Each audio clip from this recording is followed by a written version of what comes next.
this in JavaScript before, but much like everything else in JavaScript, there's about a million ways to do it. All of them are wrong, none of them are right, or one of them is right. We'll figure it out. So basically what I wanted to do was kind of highlight stuff that I found to be effective, give some insight into kind of at least what slice of the testing world that I understand in JavaScript, on both front end and back end. Now that we can do everything in JavaScript, which is a whole other thing that maybe we should or shouldn't do, but so the first thing is I have full stack opinions, which is just kind of a little joke about being a full stack engineer, which means I have opinions about everything. So I guess some of the stuff I want to talk about is back-end testing, strategies and concerns there. Front-end testing, strategies and concerns there. I did make a little sample app that we're going to do some stuff with. It's on the front-end side. But some of the stuff I want to take a look at some work that we've done here in the deck and just kind of give you some insight into stuff like what we've used in the past. Kind of looking back at some of the stuff we did a couple months ago and being like, yeah, this isn't so great. Or like, we can improve this, and things about the stuff that we produce that we like, and things about the stuff we produce that we don't like, or that we're still trying to find a better solution for. So let's talk about the backend first. And I think a lot of people, if you're familiar with writing backend JavaScript, you're writing in Node, and then kind of the next really basic assumption that isn't always true, but most of the time is true, you're writing an app with Express. For those of you who don't know, Express is just a framework to do some HTTP stuff kind of beyond what Node gives you with HTTP create server. Allows you to create some nice, just modules that you can write tests for, add middleware to, which is really nice. And it's just kind of the de facto standard of something that should probably be in Node.js, but isn't. So the first thing that I think is kind of obvious, but it's more obvious when you talk about test-driven development, is that your testing strategy is really reflective of your app architecture. So if your app is doing all your, and I'm jumping ahead one bullet point, if your routes in your Node.js app are doing all the work, then your tests are going to look like one giant glob of throwing a bunch of stuff at the route, and then being like, wow, why did this go the way it did, or whatever, and it makes it really hard to test. And so this isn't so much a Node or a JavaScript thing, but one of the things that makes testing easier is the idea of single responsibility principle, which is that one component does exactly one thing really well. And that's not to say that we have a component called Time Machine that says it travels back in time, because there's obviously a lot going on there. We might have a time machine coordinator. We might have something that provisions us a DeLorean, and then within the thing that gives us a DeLorean, there may be other things that are like, give me a wheel, give me an engine, right? Just kind of this idea of composition and not doing too much in one place. So basically when we talk about routes, and I'll just pull up an example here. Where'd we go? Not you. Yeah, you. This is just an example of what a route looks like. So you're going to have this idea of your router is going to receive a post request and it's going to do something, right? It gets in this thing rec-res next, as we kind of say it inappropriately, but it stands for request, response, and next. What I mentioned with the middleware, where you can inject code that happens before your route runs, and if there's code that runs after it, you kind of call next to say, hey, go on to the next thing. But that's all kind of to the side. The point is, and here's the first hot take opinion that will be right today because I'm the one with the microphone. It can be wrong tomorrow when you guys have a microphone. But anyway, the first thing I really like to do with my routes is to have them do nothing but translate out of the HTTP context and back to the HTTP context. So what I mean there is, if I post this route, I'm going to get some data in on rec or request. It's going to have a request.body, and then I can start looking at all the data that was passed to it. And then chances are I'm going to do something with that somewhere down the stack, right? Let me go grab my mic stand here because I kind of want to type just a little bit. And yeah, cool. So, and this is just for illustrative purposes. It's not like we're actually going to do anything, but looking at an empty route doesn't really give you a lot of context.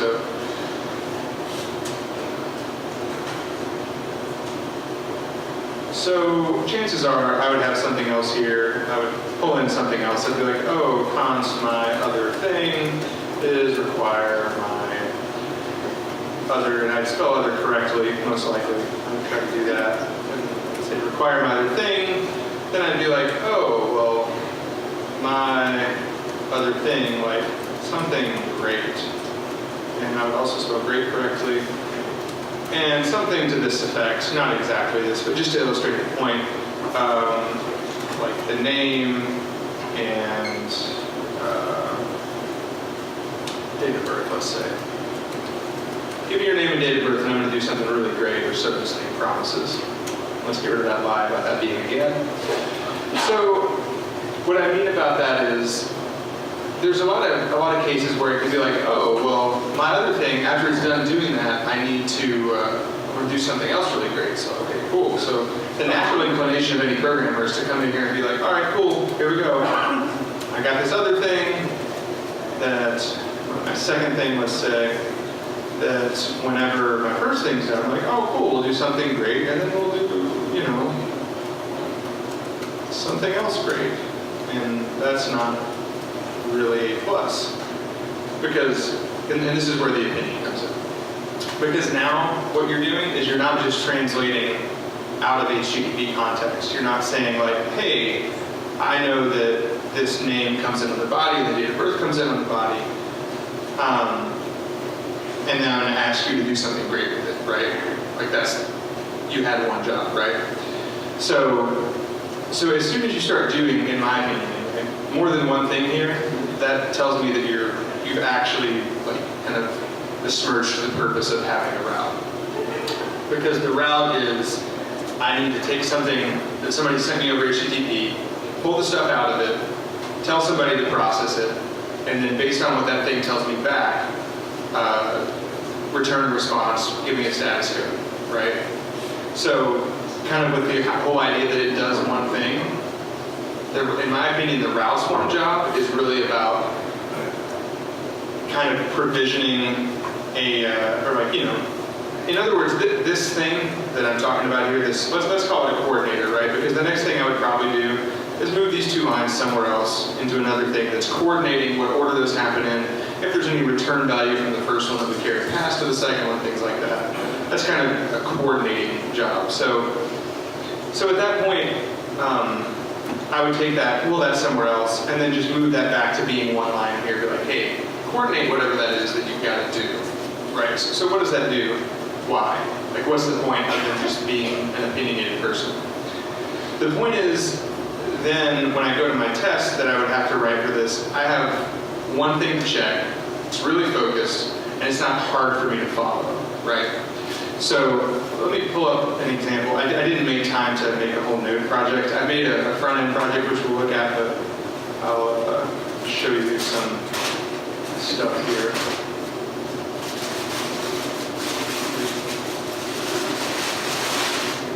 All right. Get out of here, Stack for Business. We're just going to shut that off because I know it's still running. I'm trying to get you to go away, man. Cool. All right, get out of here. So, what I'm going to pull up real quick is just a project that we've worked on in the past. It's long since dead, but it's got some decent examples of good testing stuff in it.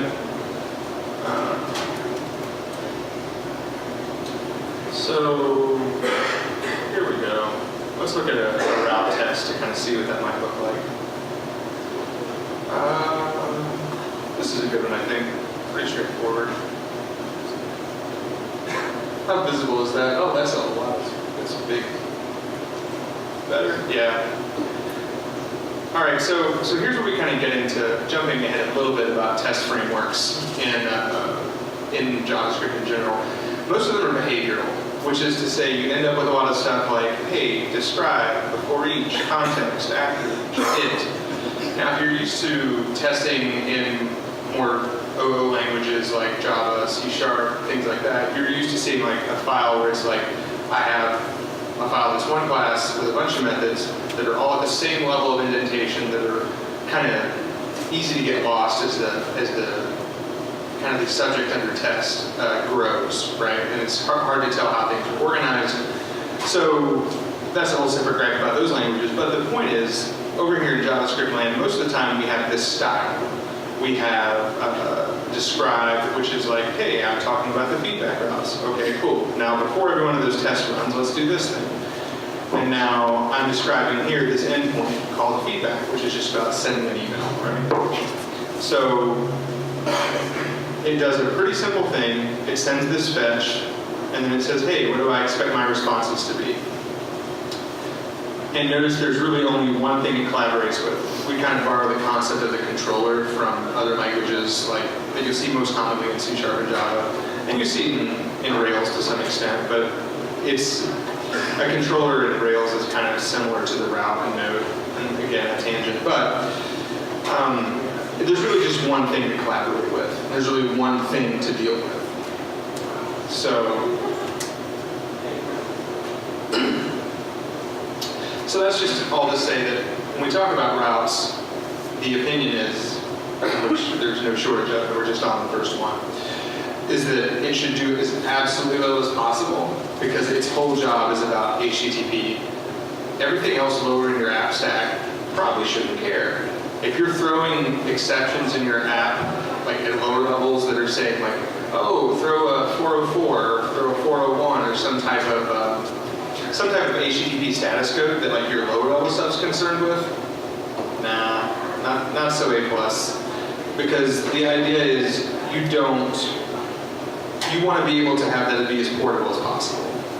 You don't need to be able to take that and throw it in like ideally you want to be able to throw in some command line script that you're running.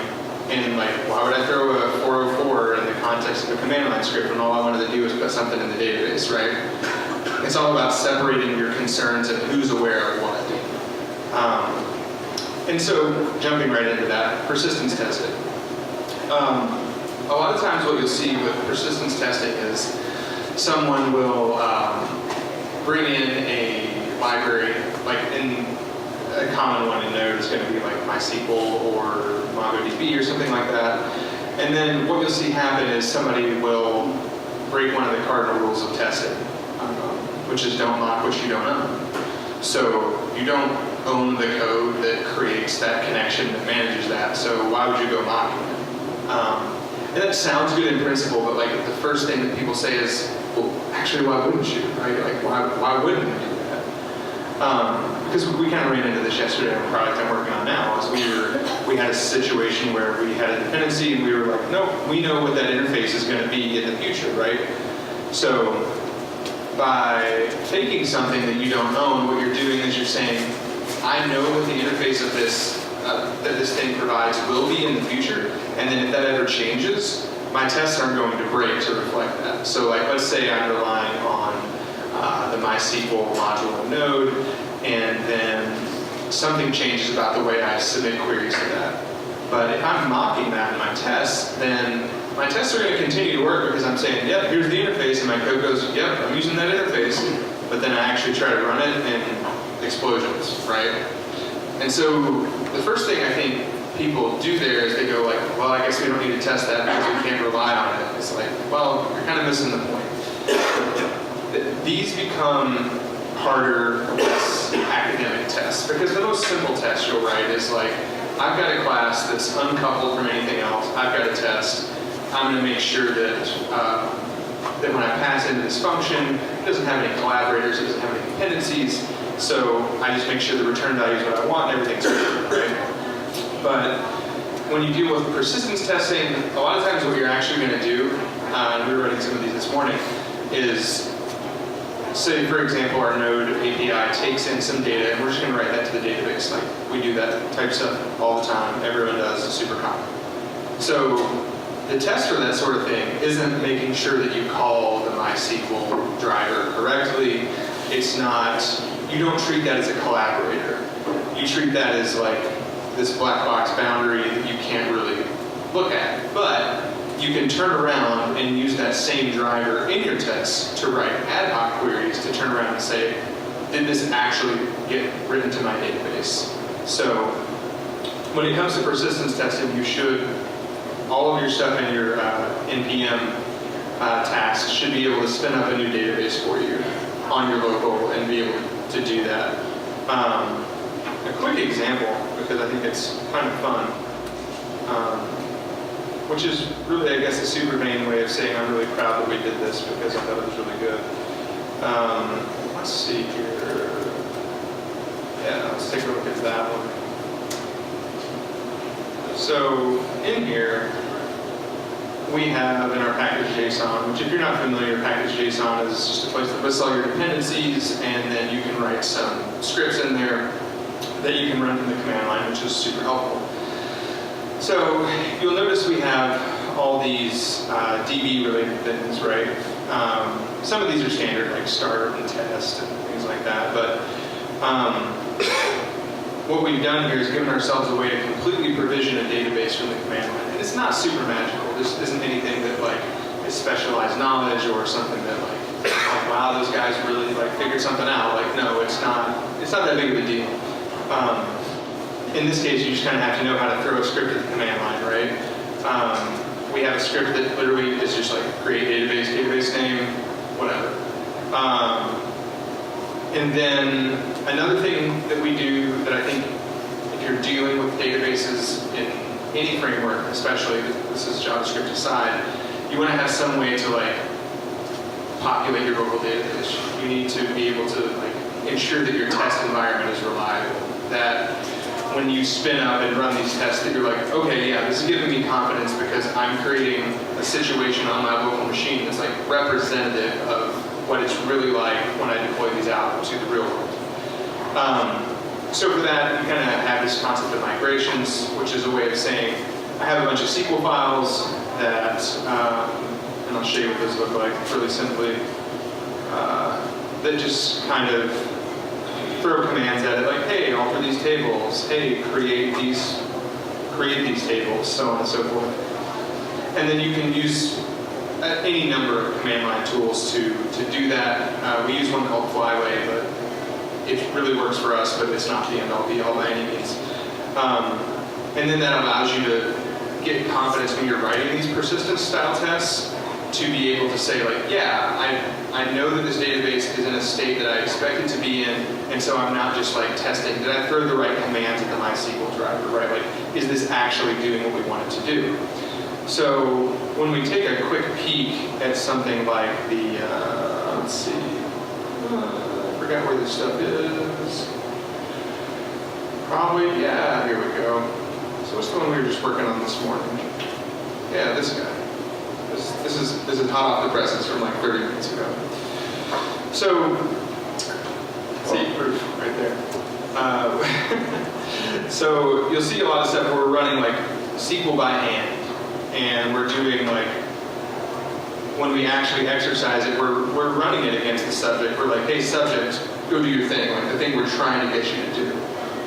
And then what we do is sometimes we'll dog food it back to another method on the same thing. Like, hey, if there's a delete method, I shouldn't be able to call back the get method and get it back.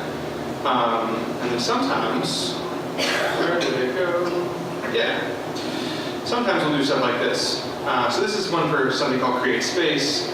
So we'll actually run the subject of the test and say create space, right? And so if you're just verifying your collaborators, you'd be like, oh, did I throw the right stuff at this driver, right?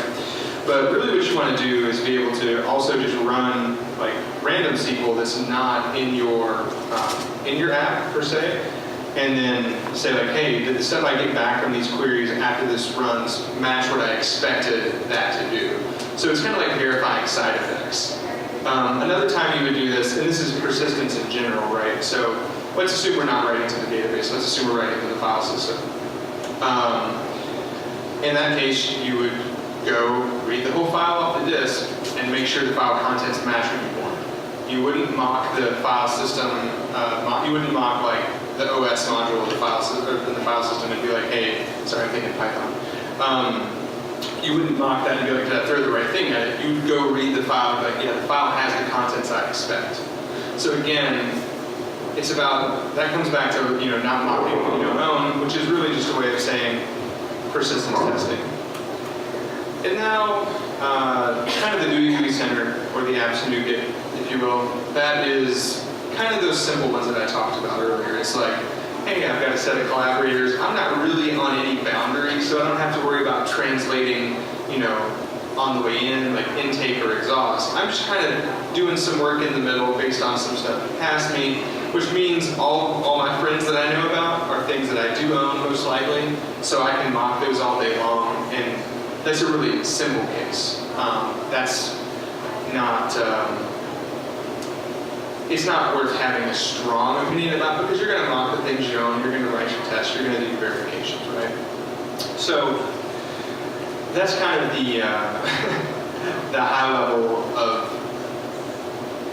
I guess, advice and strategies that we would talk about.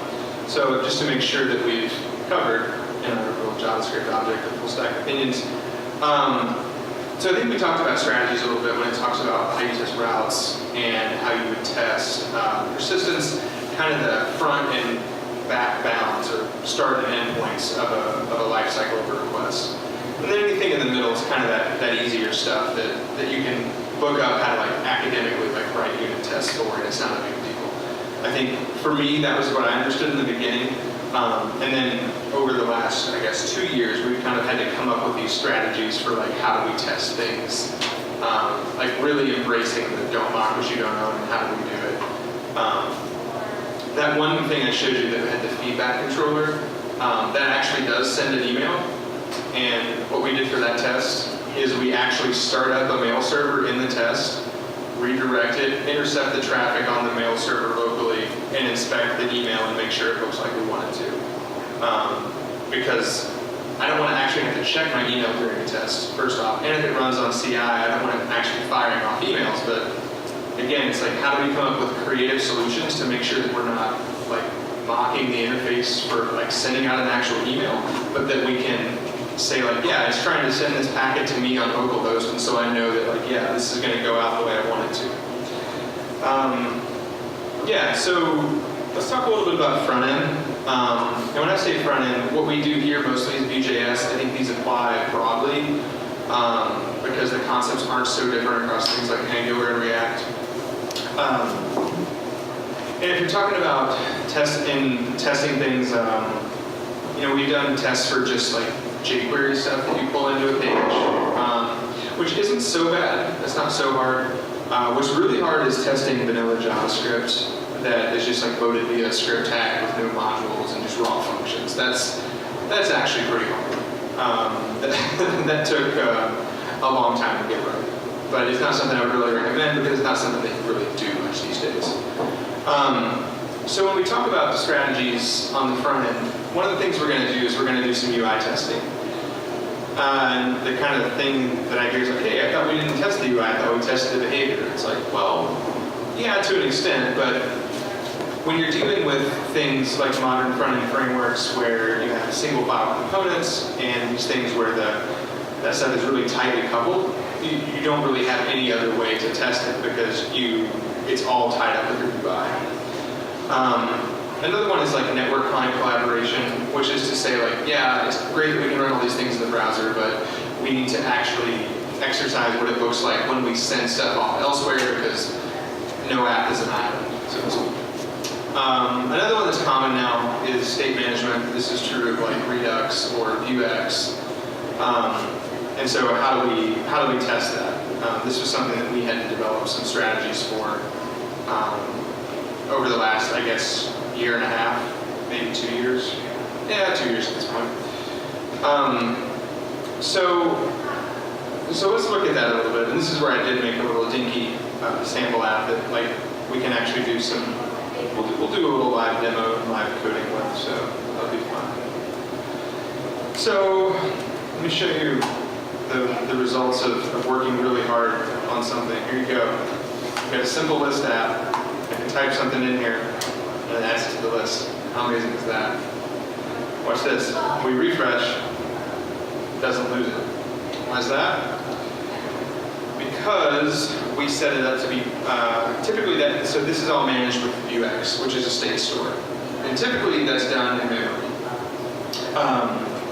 And that's only so useful. If someone refreshes the page, they lose all their context, right? And that's like not cool. That's not what we expect in the old world of non-single page apps. We expect, like I refresh the page, okay, yeah, my stuff's still there, right? Like if I refresh Amazon, I expect my cart to still be full. I expect all that good stuff. So there's just there's a simple plugin for Vuex that allows it to be backed by like local storage, session storage, cookies, whatever. Anything that implements the storage protocol, you can make your own. So I did that just as an example, so that look, it does not duplicate items either. How fun is that? So, and this is only so useful, but so now that you kind of see how simple this is, let's talk about the tests that we put in place to kind of make sure that this is going to do what we want it to do going forward. So this is the wrong code. There we go. I call this Test Olympics because we'll get to the last slide and you'll see why. So this is a Vue component on the left. It says the test on the right. If you've never seen Vue before, it's basically there's HTML, there's script files, and there's CSS all globbed into one thing. Kind of that single file component thing I mentioned earlier. So we have this idea. Let's look at it from our test perspective. So we're describing, and this is kind of what we talked about earlier, the behavior-driven stuff. So we're describing example view, and we're describing input field model binding, which I realize sounds really weird if you don't know what that means. What that means is that the input that you see over here actually populates a JavaScript variable. And as soon as I type in it, it's there. I don't have to do any pull the value off the element. Basic two-way binding reactivity that you'll see in most any modern framework. But I want to make sure I put that up correctly. So this goes back to the UI testing idea, right? So there's a property called item to add on this component, which is what we've bound to this input. So now if I say, hey, wrapper, which is representative of the wrapper around this component, set the item to add to item-to-add. Okay, cool. But now how do I verify that works? Well, I'm actually going to reach out, grab the stuff off the UI, and make sure that it has what I want. So this is using a library called Vue Test Utils, which I would not recommend trying to test Vue without. It's kind of the whole point. So we do a wrapper.find. We can pass that any basic CSS selector. Given that there's only one input tag on the page, we're just going to use the input tag.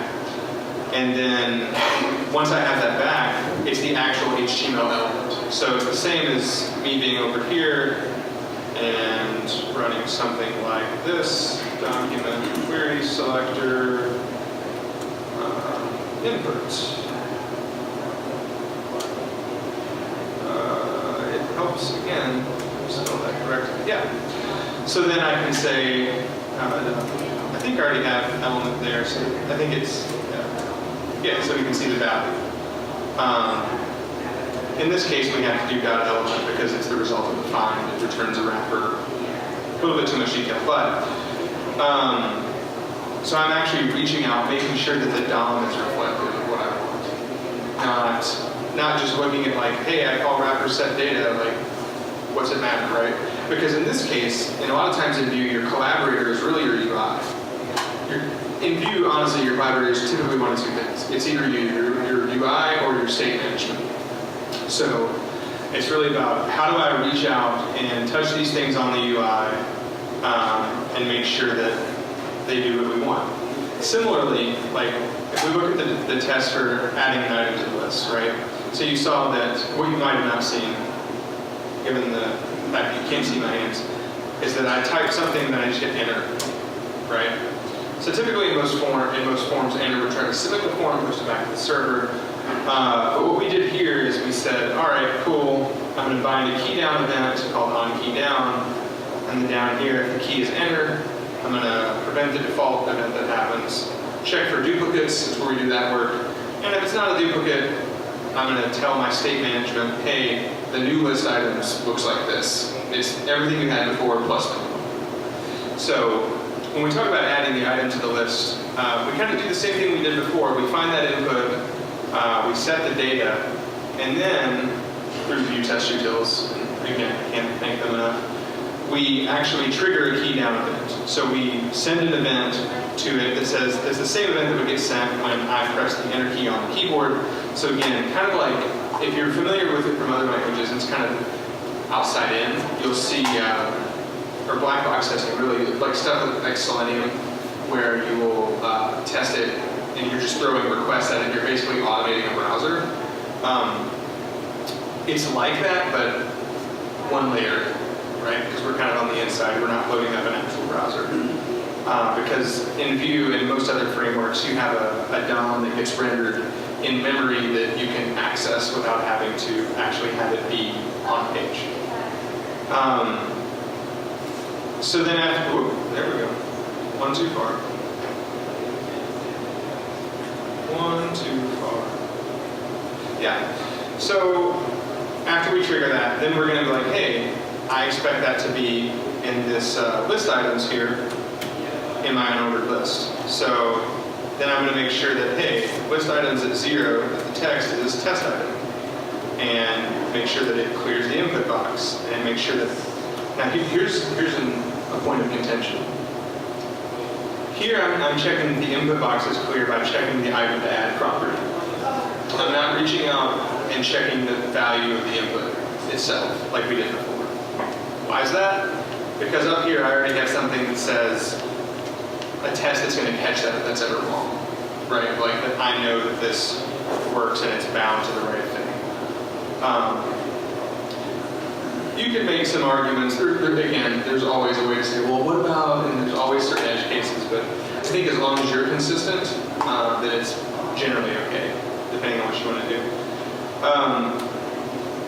And similarly here, we also make sure it doesn't show the error state. And then when we talk about like adding a duplicate item to the list, we're making sure that that actually renders on the UI, not just that the error property is populated on the local, right? Because it's all about the interaction between the UI and your components. So yeah, and then, so this is where we talk about mocking some things. So we have, you'll see here, this save list items, which is, let's say that's when we're trying to hit that save button out here and reach out across the network to do something. So in our store, we're giving ourselves an action that's this fake one, right? And that's fine because we own the action. We don't own the store, so we give it a real store, but we own the action because it's our state, right? So we throw this fake function in there, and then similarly, we just make sure that when I find the save button and trigger a click on it, that then we call this TD verify, which is like, hey, this thing was called the way I expect. Here's another slight thing that we can talk about. It's a semi-controversial opinion, but I think it's pretty straightforward.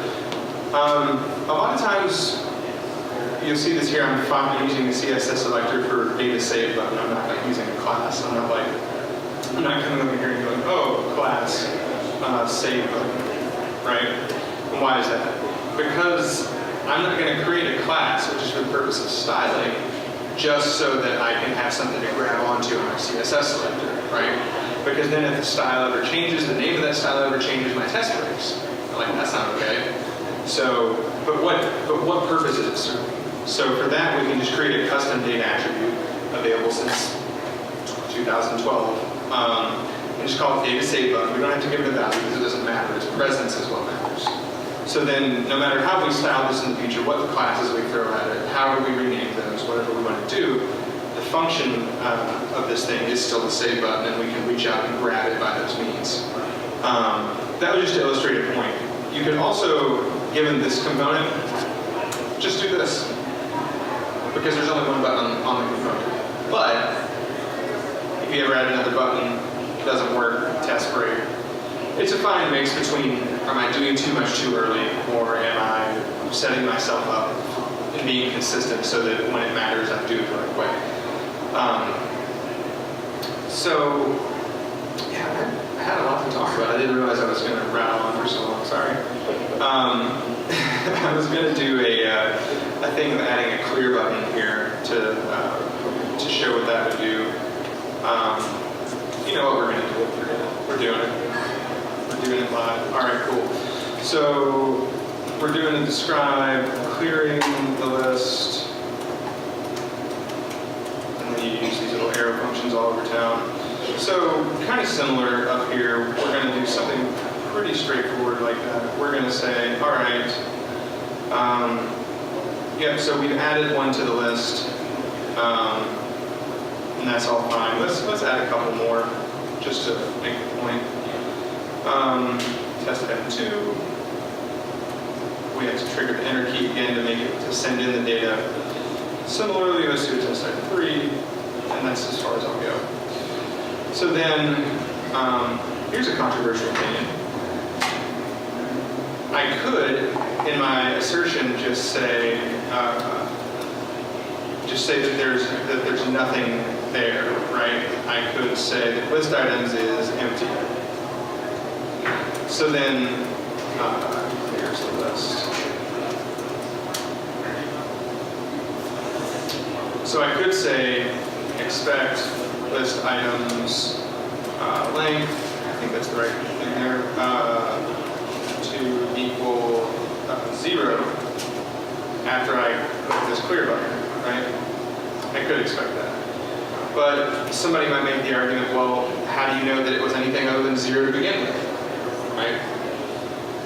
And you can come back here and say, like, yeah, we know that when we do this, it gets added. Something that some people like to do here is do this twice. So they would say, expect list items length. Whoop. Hold on. Expect list items length to equal 3, right? But then, what are we doing? We're writing expectations in our before each that doesn't even really have a test. It's not even really the name of a test, right? Because when the test output runs, what this will say is like clearing the list clears the list. Like that's it kind of builds a sentence based on the indentation. So if this fails here, then you'll know that it fails. But like, notice how big this is also getting already, and we're kind of conflating the point of the test setup with the actual test itself. So typically I wouldn't do that because we could also rely on the fact that that works. So we would also just say expect the length to equal 0. Make sure this works, or fails appropriately anyway. Yep, did not find a clear button because I haven't put the clear button on there yet. So similarly, just set that text to clear, find this to clear list, clear button, come down here in methods, give us a clear list.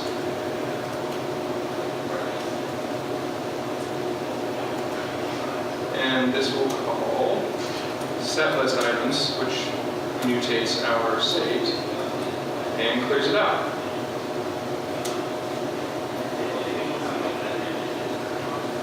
So hopefully that just works.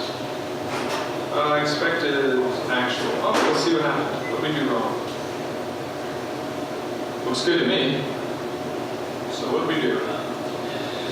So sometimes, I think it's the fact that, and let's just try it again to make sure. Yep. Clear, okay, all good. Maybe we should also clear the error state when we do that. Again, little things that come up when you actually go back and forth between the real thing and the test world where you're just theorizing, right? So sometimes this can happen in Vue specifically because we need to wait for the UI to update after an event like that. So we might, and I'm not sure if this is true or not, again, we're just doing this live. This is kind of a thing that a lot of Vue developers grasp at, like, maybe I need to put a next tag in, I don't know. And so let's see. Nope, something's still super broken. Oh, you know why? See if we can guess why, friends. Because we pulled the list items before we did the click. So it's going to be 3 because that's what it was before the click. Kind of satisfies our earlier idea, right?